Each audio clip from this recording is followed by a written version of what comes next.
welcome to ISP virtual class. This is your programming fundamentals course, and this is your second lecture. So in this lecture we're going to cover all these topics, in which I'm going to let you know about the keywords, hard-coded cout, user input cout, variable and constants. So हम शुरू करते हैं keyword से। C++, जैसे मैंने आपको बताया, case sensitive language होती है। इसमें कुछ कीवर्ड्स हैं जो कि आप एज अ वेरिएबल के तौर पे यूज़ नहीं कर सकते। आगे मैं आपको बताती हूँ कि वेरिएबल क्या होते हैं। कुछ कीवर्ड्स मैंने एग्जांपल आपको दिए हुए हैं, जैसे इंट है, इफ़ है, साइंड है, साइज ऑफ है, यूनियन है, करेक्टर है, डबल है। ये एक पूरा कीवर्ड का चार्ट है जिसके अंदर आपको कीवर्ड्स डिस्क्राइब किए गए हैं कि कौन कौन से कीवर्ड्स आप अपने वेरिएबल के तौर पे यूज़ नहीं कर सकते। कीवर्ड्स क्या हैं? कीवर्ड्स आपके वो वर्ड्स हैं जो एज इट इज़ आपके कंपाइलर ने उसे अपने पास स्टोर किया हुआ है। जैसे इंटीजर हो गया आपका, इंट जो है वो आपका इंटीजर के फॉर्म में है, इंटीजर वैल्यू आपने कोई देनी है। फ्लोट जो है वो आपका डेसिमल पॉइंट है। करेक्टर चार जो है वो आपका करेक्टर, कॉन्स्ट जो है वो आपका कांस्टेंट के लिए है। तो ये कुछ कीवर्ड्स हैं जिसे आप एज अ वेरिएबल के तौर पे नहीं यूज़ कर सकते। ये कुछ आपको यहाँ पे \n बताया कि इसका क्या मतलब होता है कोड में। ये न्यू लाइन के लिए होता है। \t जो है वो हॉरिजॉन्टल टैब के लिए। इसी तरह \r, \a, डबल \, और ये सिंगल \, इन कोड। इसे आप रीड कर लीजिए। ये आपके एस्केप सीक्वेंसेस हैं और इनकी आपकी डिस्क्रिप्शन लिखी है कि \n करने से आप न्यू लाइन पे आ जाएंगे। ये कंपाइलर के अंदर आप ये एस्केप सीक्वेंसेस देंगे तो आप इस तरह अपने कोड में इसे यूज़ कर सकते हैं। डेटा टाइप क्या होती है? डेटा टाइप बहुत सारे तरीक़ों की होती है। इसके अंदर मैं अभी हम डिस्कस कर रहे हैं इंटीजर टाइप की, फ्लोट, डबल और करेक्टर। कुछ डिराइव्ड डेटा टाइप्स भी होती हैं, जैसे कि पॉइंटर, स्ट्रक्चर, अरेज, फंक्शंस। ये आपकी डिराइव्ड डेटा टाइप्स है, पर बेसिक डेटा टाइप्स आपकी यही हैं। इंट जो है, it is use for positive और negative integer value. It stores 4 byte और 32 बिट। आपका जो इंटीजर है इसमें आपकी पॉजिटिव और नेगेटिव वैल्यूज़ आप स्टोर करा रहे हैं, और इसका स्टोरेज जो है वो आपकी 4 बाइट या 32 बिट है। ये आपका इंटीजर हो गया। आपका फ्लोट जो है वो है use for decimal number. It store 4 bytes और 32 बिट। ये इसमें आप अपने डेसिमल नंबर स्टोर करा रहे हैं, और उसकी भी आप जो स्टोरेज है उसकी 4 बाइट है या 32 बिट है। फिर आगे डबल और फ्लोट में क्या फ़र्क है? यूज़ फॉर डेसिमल नंबर, ये भी यूज़ फॉर डेसिमल नंबर। इन दोनों में फिर क्या डिफरेंस है?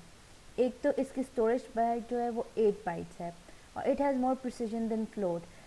अब जैसे आपने इसमें एंटर किया कोई भी नंबर, जैसे 4.2, और इसमें आपने नंबर किया एंटर 4.444, तो पॉइंट के बाद प्रिसीजन वैल्यू की जो है और स्टोरेज जो है वो डबल में ज़्यादा सही है और फ्लोट में कम है। तो इनकी जो स्टोरेज प्रिसीजन है उसमें डिफरेंस है। बाकी ये दोनों यूज़ डबल डेसिमल के लिए ही किए जाते हैं। Character, use for alphabet character. ये कोई ना कोई सिंगल एक अल्फ़ाबेट के लिए है, और IG आप एक अल्फ़ाबेट में ए स्टोर करा दें और इसमें 1 बाइट है। इसी तरीके से स्ट्रिंग होती है। स्ट्रिंग के अंदर आप पूरे एक लाइन एंटर करते हैं, और उसका जो साइज़ है वो स्ट्रिंग के साइज़ पे डिपेंड करता है कि उसमें कितने आपने अल्फ़ाबेट या उसमें आपने कितने इंटीजर वैल्यू ऐड किए। एक प्रॉपर स्ट्रिंग, एक पूरी लाइन आप एंटर कर रहे हैं, वो डिपेंड करती है आपके कि आपने उसमें कितने लंबी स्ट्रिंग ऐड की है। तो ये आपके चंद डेटा टाइप हो गए। Control structures, sequential execution. Control structures क्या होते हैं? आपकी द प्रोसेस ऑफ एग्जीक्यूशन, किस तरीके से आप किसी भी प्रोग्राम को एग्जीक्यूट करें। सीक्वेंशियल एग्जीक्यूशन का मतलब है कि वो लाइन बाय लाइन आपका एग्जीक्यूट करते रहेगा। जैसे ही नेक्स्ट लाइन देखेगा, नेक्स्ट स्टेटमेंट पे जाएगा, उस स्टेटमेंट को एग्जीक्यूट करेगा। इसमें कोई और हम सीक्वेंशियली इसे कर रहे हैं, किसी बीच में इंटरसेप्ट कोई चीज़ नहीं कर रही।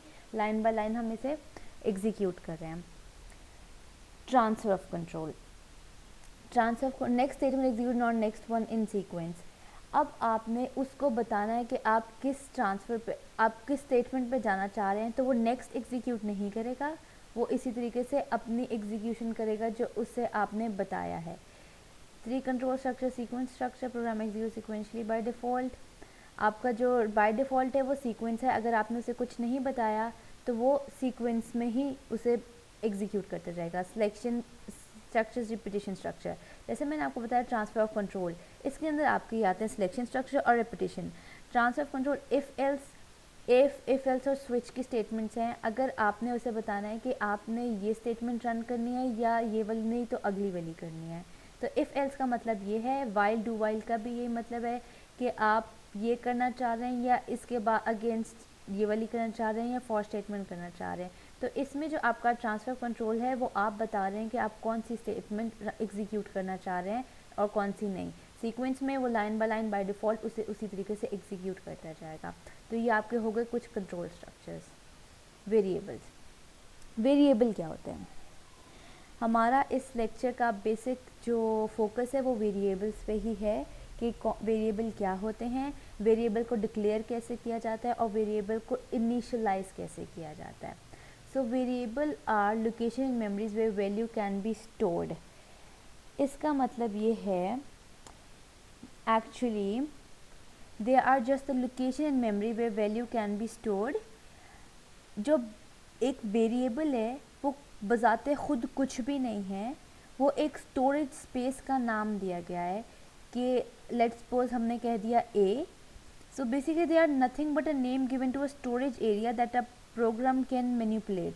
वो एक स्टोरेज लोकेशन आपने दे दी है कि आपने कह दिया ये ए है और ए के अंदर कोई चीज़ आप स्टोर कराना चाह रहे हैं। Each variable in C language has a specific type which determines the size and layout of the variable memory. Her variable का एक डिफरेंट अपना डेटा टाइप होता है, जैसे मैंने आपको बताया। तो कॉमन जो डेटा टाइप्स हैं उसके आप इंटीजर, करेक्टर, डबल आप यूज़ करें, स्ट्रिंग भी यूज़ कर सकते हैं आप, ये आप नहीं, हाँ आप अपनी स्ट्रिंग भी यूज़ कर सकते हैं। ये आपके कॉमन डेटा टाइप्स हैं जो आप किसी वेरिएबल को असाइन कर सकते हैं। So it is to allocate a chunk of memory and access it within a program we declare a variable. जैसे वेरिएबल से आपको अंदाज़ा हो रहा है कि आप इसकी वैल्यू कहीं भी किसी भी टाइम पे चेंज कर सकते हैं। तो अब मेरे ख्याल से आपको समझ आ गई होगी कि वेरिएबल एक्चुअली होता क्या है। वेरिएबल बजाते खुद कुछ नहीं है, ये एक स्टोरेज स्पेस का नाम दिया गया है। एज इन अगर हम कहते हैं कि कोई आपने ए नाम का वेरिएबल रखा है, तो अगर आपने वो इंटीजर रखा है तो उसे स्टोर किस तरह कर रहे हैं, आगे जाके मैं आपको इसकी प्रॉपर मेमोरी बताती हूँ कि किस तरह मेमोरी में वर्क करता है। इस तरीके से डिक्लेयर कैसे करते हैं वेरिएबल को। अगर आपने एक वेरिएबल लिया है, आप पहले डेटा टाइप लिखेंगे और फिर वेरिएबल नेम लिखेंगे और फिर उसे टर्मिनेट कर देंगे। इसलिए हमने कहा ये एक इंटीजर टाइप का, हम एक इंटीजर 1 वेरिएबल ले रहे हैं, तो इसका मतलब है हमारा इंटीजर 1 जो है वो किसी इंट टाइप का वेरिएबल हमने डिक्लेयर करा दिया। इसी तरीके से हम एक और इंटीजर टाइप का वेरिएबल ले रहे हैं जिसको हम कह रहे हैं इंटीजर 2, तो इसे हमने एक और वेरिएबल ले लिया इंटीजर 2 जो हमारे पास इंट टाइप का है, और एक और वेरिएबल है जिसमें हम सम के नाम से ले रहे हैं और वो भी इंट टाइप का है। ये हम डिफरेंट स्टेटमेंट में डिक्लेयर करा रहे हैं कि आप ये एक ही स्टेटमेंट में भी करा सकते हैं, जैसे इस तरह int num1 num2 and some. आपने 3 वेरिएबल लिए हैं, नंबर 1, नंबर 2 एंड सम, और उससे वो आप बता रहे हैं कि वो इंट टाइप के हैं। तो आप ये डिफरेंट लाइन में भी आप डिक्लेयर करा सकते हैं, आप सेम लाइन में भी करा सकते हैं, बस आप इसे कॉमा से सेपरेट करेंगे। तो मेरे ख्याल से अब तक आपको समझ आ चुकी होगी कि वेरिएबल क्या होता है। मैं आपको थोड़ा सा रिकैप दे देती हूँ। वेरिएबल बताते खुद कुछ नहीं है, वो सिर्फ और सिर्फ एक मेमोरी स्टोरेज के लिए नेम है कि हम अगर कोई ए टाइप का वेरिएबल जो हमने डिक्लेयर कराया है तो वो मेमोरी में कहाँ और किस तरह स्टोर करेगा। फिर मैं आपको बताया कि कुछ कॉमन टाइप्स हैं वेरिएबल, डेटा टाइप्स हैं जो आप वेरिएबल को एलोकेट कर सकते हैं, इंटीजर, करेक्टर, डबल, और फिर किसी से डिक्लेयर कराते हैं एक वेरिएबल को। Variable names, valid identifier, series of characters, letters और डिजिट्स और अंडरस्कोर। ये कोई भी सीरीज़ हो सकती हैं, करेक्टर्स हो सकते हैं, आपके लेटर्स हो सकते हैं, डिजिट हो सकते हैं और अंडरस्कोर हो सकता है। ये आपकी वेरिएबल है। कि नॉट बिगिन विद डिजिट, या आप डिजिट से स्टार्ट नहीं कर सकते, या आपको अंडरस्कोर या लेटर से ही स्टार्ट करना है, और इस अंडरस्कोर के अलावा और भी कोई आप स्पेशल करेक्टर यूज़ नहीं कर सकते। और ये केस सेंसिटिव है। अगर आपने वेरिएबल ऊपर बिग अल्फ़ाबेट ए लिया है और अब उसे कॉल नीचे स्मॉल अल्फ़ाबेट ए से करेंगे तो वो आपको एरर देगा, क्योंकि ये केस सेंसिटिव है। अगर आपने ए बिग अल्फ़ाबेट ए से किया है तो आपको नीचे कॉल भी बिग अल्फ़ाबेट ए से ही करना पड़ेगा। अच्छा, ये हो गए वेरिएबल। कांस्टेंट क्या होते हैं? जैसे कि आपको नाम से समझ आ रहा है कि कांस्टेंट ऐसी चीज़ जिसे आप चेंज नहीं कर सकते। होता ये भी वही है कि आपने कोई ना कोई मेमोरी इससे एलोकेट कर दी, लेकिन एक दफ़ा जो आपने इसे एक वैल्यू असाइन कर दी वो आप चेंज नहीं कर सकते। अगर आप करना चाहेंगे तो वो आपको एरर देगा, कोई भी कंपाइलर। तो ऐसे ही इसके भी डेटा टाइप होते हैं इंटीजर, फ्लोट, करेक्टर। तो ये आपकी फिक्स्ड वैल्यू है, ये मॉडिफाई नहीं की जा सकती।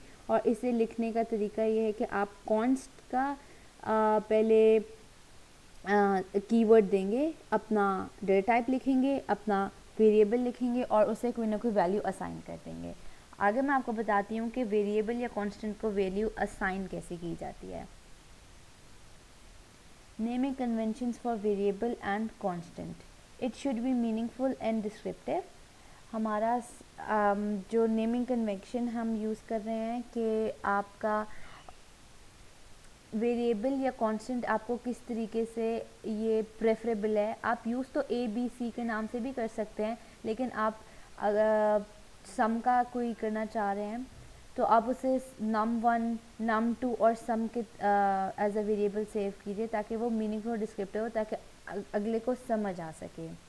Keyword should not be use. जैसे मैंने आपको बताया कि जो आपके कीवर्ड्स हैं जैसे if, else, while, do while, इसके अलावा इन, कॉन्स्ट, ये आपके कुछ कीवर्ड्स हैं जो आप वेरिएबल या कांस्टेंट के लिए यूज़ नहीं कर सकते। The first character can be alphabet और अंडरस्कोर। आपको फर्स्ट करेक्टर जो है वो अल्फ़ाबेट या अंडरस्कोर ही करना है। अगर आप कोई और अगर आप कोई डिजिट या आप कोई इंटीजर वैल्यू से करेंगे तो आपको एरर देगा, और अगर आप कोई और स्पेशल करेक्टर यूज़ करेंगे तो उस केस में भी आपको कोई ना कोई एरर आएगा। कैमल केस फॉर वेरिएबल्स और फंक्शंस इन सेलेक्ट नंबर। तो कैमल केस क्या होता है? हमने एक इंटीजर टाइप का वेरिएबल डिक्लेयर कराया, लेकिन कैमल केस में ये है कि आपका फर्स्ट अल्फ़ाबेट जो है वो स्मॉल है, बट जो आपका सेकेंड वर्ड है उसका फर्स्ट अल्फ़ाबेट बिग है। ये आपका हो गया camel case. Pascal case for classes name, ये हम यूज़ करते हैं क्लास के नेम के लिए। क्लासेस जो है आगे जाकर बताऊंगी कि क्लासेस क्या होती हैं। तो क्लास का आप एक पहले कीवर्ड यूज़ करेंगे, फिर इसमें फर्स्ट अल्फ़ाबेट फर्स्ट वर्ड का और सेकेंड अल्फ़ाबेट सेकेंड वर्ड का, वो दोनों आप कैप्स में यूज़ करेंगे, बाकी आपका स्मॉल होगा। No special characters are allowed. तो ये दो हो गई कैमल केस, पास्कल केस।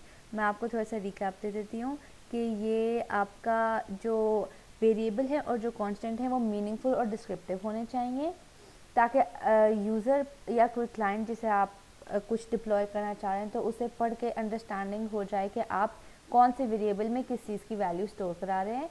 इसके अलावा वो किसी डिजिट से स्टार्ट नहीं हो सकता, वो सिर्फ और सिर्फ अल्फ़ाबेट या अंडरस्कोर से ही स्टार्ट होगा, और इसके अलावा आप कोई स्पेशल करेक्टर इसे नहीं दे सकते। How to initialise variable and take user input. मैं आपको इसके अंदर किस तरीके से आप कोई भी वेरिएबल या कांस्टेंट इनिशियलाइज करा सकते हैं, मैं आपको बताती हूँ। सी इन की स्टेटमेंट आप लिखेंगे। सी इन की स्टेटमेंट का एक्चुअल काम क्या होता है? सी इन का काम है कि it is cin is use to capture the user input. ये रन टाइम पे आप यूज़र से, ये कोई हार्ड कोडेड नहीं है, आपने इसे इनिशियलाइज हार्ड कोडेडली करा सकते हैं। आप दो तरीके से करा सकते हैं, या तो आप हार्ड कोडेडली करा दें, या आप इसे हार्ड कोड कराएंगे तो आपको सी इन की स्टेटमेंट देने की ज़रूरत नहीं पड़ेगी, क्योंकि आप इसे यूज़र से कोई इनपुट नहीं ले रहे। लेकिन अगर आप रन टाइम पे उसे इनिशियलाइज़ कराना चाहते हैं, उसे वैल्यू देना चाहते हैं, तो आप फिर सी इन की स्टेटमेंट यूज़ करेंगे। तो हमने एक सी इन की स्टेटमेंट हम यूज़ कर रहे हैं, इसमें हम इंटीजर 1 कह रहे हैं। अभी हमने इस केस में इसे कोई वैल्यू असाइन नहीं की है, तो ये आपको कोई ना कोई गार्बेज वैल्यू देगा। तो इसका मेमोरी कॉन्सेप्ट भी हम साथ साथ देखते हैं कि किस तरीके से काम आ रहा है। तो एक डायलॉग बॉक्स यहाँ पे आउटपुट के तौर पे बना है, जिसे हम कह रहे हैं इंटीजर 1। अभी हमने इस लाइन में हमने कहा एज्यूम यूज़र एंटर्स 45, तो इस लाइन में उसने कहा 45, तो इसलिए एंटर हो गया 45। जब तक ये लाइन यहाँ तक टर्मिनेट होगी तब तक उसमें कुछ भी नहीं होगा, सिर्फ और सिर्फ गार्बेज वैल्यू होगी। तो क्योंकि हमने कहा है हम इंटीजर वैल्यू का दे रहे हैं, तो एक बॉक्स आपका मेमोरी लोकेशन के अंदर कोई ना कोई एड्रेस पे जहाँ उसे 4 कंसेक्यूटिव, क्योंकि एक इंटीजर जो है वो 4 बाइट्स लेता है, तो जहाँ उसे 4 कंसेक्यूटिव बाइट्स मिलेंगे वो उस जगह को, उस एड्रेस को कंसेक्यूटिवली सिलेक्ट कर लेगा, स्टोर कर लेगा, उसमें एक इंटीजर 1 के नाम से वेरिएबल डिक्लेयर कराएगा। और जब तक यहाँ तक हैं हम, तब तक उसके अंदर कुछ भी नहीं है, तो वो गार्बेज वैल्यू देगा। जैसे ही हमने कहा एज्यूम यूजर एंटर 45, तो अब उसे ओवरराइट करके उसे वो 45 कह रहा है। इसी तरीके से हमने एक और इनपुट वैल्यू ले ली, जिससे हम कह रहे हैं सी इन इंटीजर 2, और उसे हमने एज्यूम करा दिया 72। तो इसी तरीके से एक और हमारा डायलॉग, एक और हम लोकेशन चंक ऑफ मेमोरी इकट्ठी जहाँ पे हमें 4 बाइट मिल रही है, वो अपने इंटीजर 2 को एलोकेट कर देंगे। फिर इसके बाद sum is equals to integer 1 plus integer 2। तो ये जो दो इंटीजर वैल्यूज़ लिए हैं, हम उन्हें ऐड करके एक और वेरिएबल में पुट करा रहे हैं, उसे कह रहे हैं हम सम, और वो हम डिस्प्ले करा देंगे। तो हमारा इंटीजर 1 जो है इस केस में 45, इंटीजर 2 जो है हमारा 72, और ऐड करेंगे तो वो हमारा हो जाएगा 117। मेरे ख्याल से आपको ये अब समझ आ चुकी होगी कि हम किस तरीके से यूज़र से इनपुट लेते हैं और किस तरीके से मेमोरी में वो काम कर रहा है, मेमोरी में वो किस तरीके से स्टोर कर रहा है। Memory concept, variable name correspond to actual location in computer's memory. जैसे मैंने आपको बताया कि जैसे ही आप कोई भी वेरिएबल ले रहे हैं, जिस भी डेटा टाइप का ले रहे हैं, इस एग्जांपल में हमने लिया है इंटीजर टाइप का, तो हमें वो कंसेक्टिवली 1 बाय 1 वो रीड करना शुरू करेगा। जिस भी एड्रेस पे उसे कंसेक्टिव 4 बाइट्स मिल जाएंगी, तो वो उसे स्टोर कर लेगा अपने वेरिएबल के लिए। यहाँ हमने इंटीजर का, लेकिन उसका हम कोई और डेटा टाइप भी यूज़ कर सकते हैं, जैसे फ्लोट है, डबल है, करेक्टर है। करेक्टर के केस में वो सिर्फ और सिर्फ एक बाइट जो है वो चंक ऑफ मेमोरी जो है वो लोकेट कर देगा, और उसमें उसको वेरिएबल जो है वो डिक्लेयर भी करा देगा और उसे असाइन भी करा देगा। Every variable has name, type, size and value. जैसे मैंने आपको बताया कि उस वेरिएबल का कोई ना कोई नाम है, टाइप है, डेटा टाइप इंटीजर है, डबल है, फ्लोट है, साइज़ वो उसके टाइप पर डिपेंड करेगा, और वैल्यू जो आप उसे असाइन करेंगे ये आप पर डिपेंड या यूज़र पर डिपेंड करता है। When new value place into variable overrides previous one. जैसे कि मैंने आपको कहा, वेरिएबल का मतलब ये है कि आप उसे ओवरराइड कर सकते हैं। अगर आपने कुछ उसे इनिशियलाइज़ नहीं कराया, तो वो आपके लिए कोई ना कोई गार्बेज वैल्यू देगा। जैसे आपने इनिशियलाइज़ करा दिया, वो प्रीवियस को ओवरराइड करके और उसमें उस टाइम वो वैल्यू पुट कर देगा। Reading variables from memory non destructive. जो आपका वेरिएबल है वो आप एक दफ़ा उसे बना चुके हैं मेमोरी में, वो नॉन डिस्ट्रक्टिव है, वो आपका बन चुका है। जब तक वो आप वेरिएबल कॉल करते रहेंगे, वो मेमोरी में उसी तरीके से पड़ा रहेगा, और आप उस वेरिएबल को बार बार यूज़ कर सकते हैं और ओवरराइट कर सकते हैं। ये हो गया मेमोरी कॉन्सेप्ट आपका वेरिएबल के केस में। आपका कांस्टेंट के केस में आपने जिस भी डेटा टाइप का आपने एक दफ़ा कांस्टेंट बना लिया, उसे आपने वैल्यू असाइन कर दी, वो एज इट इज़ वहीं पे जिस भी डेटा टाइप का है वो आप उसको ओवरराइट नहीं कर सकते, वो आप उसे असाइन कर चुके हैं। और आप जिस भी डेटा टाइप का, जैसे इंटीजर डेटा टाइप का आपने बनाया, तो वो इंट टाइप का आपको 4 बाइट जो है वो असाइन कर देगा, और उसमें वैल्यू एक दफ़ा जो आपने इनिशियलाइज़ कर दी वो उसमें एक दफ़ा इनिशियलाइज़ हो जाएगी, आप उसे अब ओवरराइट नहीं कर सकते। तो ये आपका कॉन्सेप्ट था कि किस तरीके से एक आप वेरिएबल और कांस्टेंट डिक्लेयर करते हैं। वेरिएबल और कांस्टेंट होते क्या हैं, उन्हें डिक्लेयर कैसे करते हैं, उन्हें इनिशियलाइज़ कैसे करते हैं, उनमें हार्ड कोडेड कैसे करते हैं, और उन्हें किस तरीके से आप यूज़र इनपुट तरीके से करते हैं कि आपने रन टाइम में उसे कोई ना कोई इनपुट देना है। और यहाँ तक हमने पढ़ लिया कि उसकी मेमोरी भी किस तरीके से वो सेव हो रहा है इन द बैक एंड। अच्छा, अरिथमेटिक कैलकुलेशंस, ये कुछ अरिथमेटिक आपके ऑपरेटर्स हैं, multiplication, division, modulus, plus, minus. अब हम मैं किस तरीके से आप दो वेरिएबल को ऐड कर सकते हैं, मल्टीप्लाई कर सकते हैं, डिवाइड कर सकते हैं, उनका मॉड ले सकते हैं, या उन्हें किस तरीके से आप सब्ट्रैक्ट कर सकते हैं, अब मैंने आपको ये बता दिया है। होप सो आपको ये समझ आ गई होगी कि वेरिएबल्स क्या होते हैं और उन पर किस तरीके के ये अरिथमेटिकल ऑपरेशंस हम परफॉर्म कर सकते हैं। प्लस वाला जो है वो मैंने आपको इस एग्जांपल में करके दिखा दिया है। एज इट इज़ आप इसमें सब्ट्रैक्शन, मल्टीप्लिकेशन, डिवीजन, मॉडुलस या कोई भी आप ऑपरेटर यूज़ करके इसी स्टेप्स पे आप कोई भी कैलकुलेशन कर सकते हैं। होप सो आपको ये अंडरस्टैंडिंग हो गई होगी। और आज का लेक्चर बस हमारा इसी चीज़ के बारे में था।